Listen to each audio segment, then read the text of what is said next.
ভাইরা আমার, সুতরাং এটা নিশ্চিত আমাদের আদি পিতা আদমের পদচিহ্ন এখনো এই ভারত উপমহাদেশে বিদ্যমান। আদম আলাইহিস সালামের মাকবারা এখনো ঐতিহাসিকরা নির্ধারিত করেছেন তার কবর কোথায়। মা হাওয়া রাদিয়াল্লাহু তাআলা আনহার কবর, এখানে অনেকেই আছেন মা হাওয়ার কবর জিয়ারতের সুযোগ গ্রহণ করেছেন, আল্লাহ তাআলা তৌফিক দিয়েছেন। মা হাওয়ার কবর এখনো সৌদি আরবের জেদ্দা নগরীতে এখনো বিদ্যমান। সুতরাং আমরা সবাই কার সন্তান? আদমের সন্তান, আদম এবং মা হাওয়ার সন্তান। সুতরাং এই দেশে আজও এখনো এই সংখ্যাগরিষ্ঠ মুসলিম দেশ, আমাদের প্রিয় ভূমি, মাতৃভূমি বাংলাদেশের এখনো বিভিন্ন বই পুস্তকে বিভিন্ন ভাবে মানুষকে এখনো ওই ডারউইনের পচা, দুর্গন্ধযুক্ত, অবাস্তব, মানুষের বিবেক বিবর্জিত সেই ডারউইনের মতবাদকে এখনো আমাদের বই পুস্তকে স্থান করে দেওয়া হয়েছে।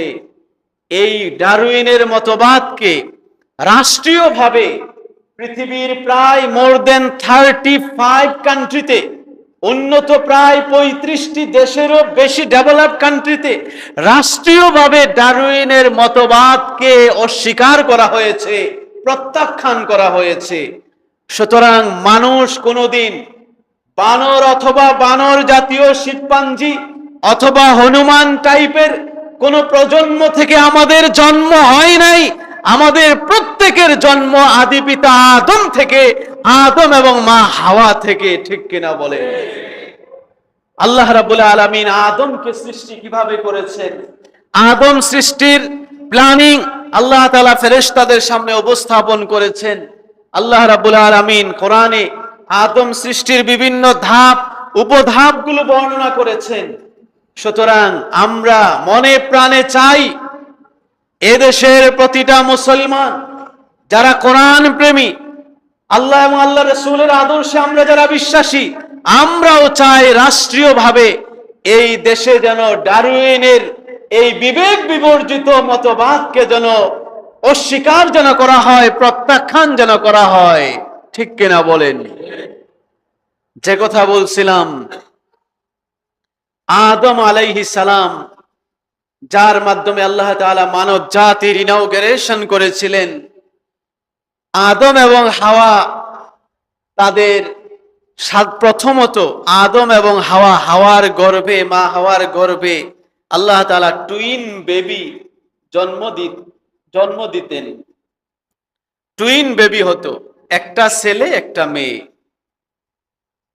যেহেতু পৃথিবীতে আর কোনো মানুষ নাই, এই জন্য আল্লাহ রাব্বুল আলামিনের বিধান ছিল যেই টুইন বেবি একসাথে জন্মগ্রহণ করেছে তাদের মধ্যে বিবাহ হারাম।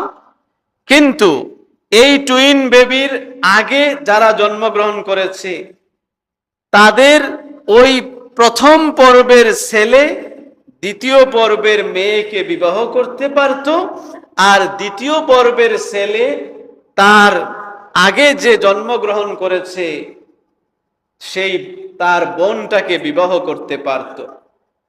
এভাবে মা হাওয়ার গর্ভে আল্লাহ রাব্বুল আলামিন, মুফাসসিরিনে কেরাম বলেন 40 বার মা হাওয়া সন্তান প্রসব করেছিলেন। কয়বার? 40 বার। তবে কোন কোন রিওয়ায়াতে এসেছে মা হাওয়া রাদিয়াল্লাহু তাআলা আনহার গর্ভে আল্লাহ তাআলা 120 বার আল্লাহ তাআলা তার মাধ্যমে সন্তান দুনিয়াতে ভূমিষ্ঠ করিয়েছিলেন। মা হাওয়া রাদিয়াল্লাহু তাআলা আনহার একবারের টুইন বেবি, সেই টুইন বেবির ছেলের নাম ছিল কাবিল, আর তার পরের যে টুইন বেবি ছিল সেই টুইন বেবির ছেলের নাম ছিল হাবিল। আদম নবীর শরীয়ত অনুসারে হাবিলের জন্য আল্লাহ তাআলার ফয়সালা বিধান ছিল সে কাবিলের সাথে জন্মগ্রহণ করা, তার বোনকে বিবাহ করবে, আর কাবিল বিবাহ করবে হাবিলের সাথে জন্মগ্রহণ করা তার বোনকে বিবাহ করবে। কিন্তু কাবিলের সাথে জন্মগ্রহণ করা তার বোন, অনেক ঐতিহাসিকদের মতে যার নাম ছিল আকলিমা, খুবই রূপসী ছিলেন।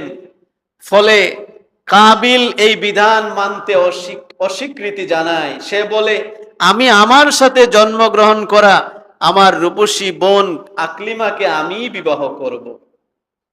অপরদিকে আল্লাহর বিধান অনুসারে হাবিল এর জন্য হযরতে আদম আলাইহিস সালাম আকলিমার বিবাহের ব্যবস্থা করছিলেন, কিন্তু কাবিল এই বিধান মানতে অস্বীকৃতি জানায়। এক পর্যায়ে আদম নবী তাদেরকে বললেন, ঠিক আছে, তোমরা দুইজন আল্লাহর নামে কোরবানি করো, তোমাদের যার কোরবানি আল্লাহর কাছে গৃহীত হবে তার সাথেই আমি আকলিমার বিবাহের ব্যবস্থা করব। আল্লাহ রাব্বুল আলামিন এই কথা কোরআনে ইরশাদ করেন, হাবিল পশু পাখি লালন পালন করত, ভেড়া মেষ এগুলো লালন পালন করত, আর কাবিল ছিল কৃষক, শাক সবজি কৃষি পণ্য সে এগুলো আবাদ করত। উভয়ই তাদের সম্পদ থেকে সবচেয়ে উৎকৃষ্ট সম্পদগুলোকে একটি পাহাড়ের উপরে নির্জন জায়গায় রেখে আসলো। আকাশ থেকে আগুন এসে হাবিলের কুরবানির জন্য উপস্থাপিত মেষটাকে আগুন এসে জ্বালিয়ে পুড়িয়ে ভস্ম করে দিল, আর কাবিলের উপস্থাপিত যে শস্য ছিল এগুলো যেভাবে ছিল সেভাবেই অবশিষ্ট রয়ে গেল। আল্লাহ রাব্বুল আলামিনের বিধান ছিল, আমাদের নবী মুহাম্মদুর রাসূলুল্লাহর আগ পর্যন্ত পূর্ববর্তী সকল নবীর উম্মতের ক্ষেত্রে আল্লাহর বিধান ছিল কোরবানির পশু অথবা কোরবানির কৃত উপস্থাপিত জিনিসগুলো মানুষের খাবার হিসাবে গ্রহণ করার বিধান ছিল না। নির্জন জায়গায় কুরবানির পশুকে রেখে দেওয়া হতো, যেই কুরবানিটা আল্লাহর কাছে কবুল হইতো আল্লাহ রাব্বুল আলামিন আকাশ থেকে আগুন পাঠিয়ে ওই কুরবানিটাকে জ্বালিয়ে ভস্ম করে দিতেন। আল্লাহ রাব্বুল আলামিন মুহাম্মদুর রাসূলুল্লাহ সাল্লাল্লাহু আলাইহি ওয়াসাল্লামের উসিলায় আমাদের জন্য আমাদের জবাই করা কুরবানি এর এই পশুর গোশত, এই পশুকে গ্রহণ করার এই সুন্দর বিধান আল্লাহ তাআলা মুহাম্মদুর রাসূলুল্লাহর উম্মতকে দান করেছেন। একটু চিন্তা করেন, যদি এমন হতো কুরবানির পশুগুলোকে রেখে দেওয়া হতো আর আপনার কুরবানিটা যদি আকাশ থেকে আগুন এসে এটাকে জ্বালিয়ে শেষ না করত, সমাজে চেহারা দেখানোর মতো সুযোগ থাকতো? আর কি বলে ভাইয়ের আমার, আল্লাহ রাব্বুল আলামিন মুহাম্মদুর রাসূলুল্লাহর উসিলায় আল্লাহ তাআলা আমাদের ইজ্জত সম্মান আল্লাহ তাআলা অক্ষুণ্ণ রেখেছেন। সুতরাং যাদের কুরবানিতে কোনো ধরনের অবৈধ কোনো টাকা পয়সা বা অন্য কোনো চিন্তা যদি থাকে, এগুলো নিজ দায়িত্বে এগুলোকে বর্জন করে আমরা কুরবানি করব একমাত্র কার সন্তুষ্টির জন্য? আল্লাহর সন্তুষ্টির জন্য। আল্লাহ তাআলা আমাদেরকে তৌফিক দান করুন। আল্লাহ রাব্বুল আলামিন আমাদের সবার কুরবানিকে কবুল করুন। বিশেষ করে আগামী জুমার দিন অথবা শনিবার থেকে যে জিলহজ মাস শুরু হতে যাচ্ছে, এই জিলহজ মাসের আমাদের নবী সাল্লাল্লাহু আলাইহি ওয়াসাল্লাম যে আমলগুলোর কথা আমাদেরকে বলেছেন, এই আমলগুলো করার আল্লাহ তাআলা আমাদের সবাইকে তৌফিক দান করুন।